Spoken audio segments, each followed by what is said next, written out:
জরুরি ঘোষণা, হঠাৎ স্কুল বন্ধ রাখতে হাইকোর্টে রিট করা হয়েছে।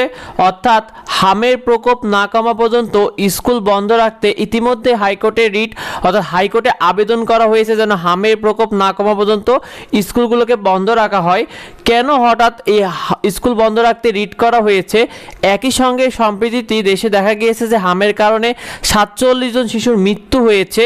কিছুদিন ধরে সারা দেশে অনেকে হামে আক্রান্ত হয়ে অসুস্থ হয়ে হাসপাতালে ভর্তি রয়েছে। এজন্য উচ্চ পর্যায়ে তদন্ত কমিটি গঠন করতে চাওয়া হয়েছে। সেই সাথে জানানো হয়েছে যে বর্তমান দেশে জুড়ে আতঙ্কের নামে অত্যন্ত সংক্রামক রোগ ব্যাধি বলা হচ্ছে হামকে, কারণ দেশের বিভিন্ন জেলায় এই হামের প্রভাব কিন্তু ব্যাপকভাবে ছড়িয়ে পড়েছে এবং এটাকে কিন্তু সোয়াচে রোগ বলা হচ্ছে। আর রাজশাহী, বরিশাল, ময়মনসিংহ সহ বেশ কিছু জেলায় ইতিমধ্যে এই হামের প্রকোপটা ভয়াবহ রূপ নিয়েছে। এতে বলা হয়েছে 24 ঘন্টার মধ্যে বাংলাদেশের শিশুদের হামের টিকার জন্য সরকারকে আইনি নোটিশ পাঠান। এটা কিন্তু মানবাধিকার কর্মী এবং সুপ্রিম কোর্ট থেকে। সেই সাথে হামের প্রকোপ না কমা পর্যন্ত তোমাদের স্কুলগুলো কিন্তু বন্ধ রাখতে হাইকোর্টে রিট করা হয়েছে। অর্থাৎ হাইকোর্টে কিন্তু আবেদন করেছে, রিট দায়ের করেছে আইনজীবী লুৎফে জাহান পূর্ণিমা।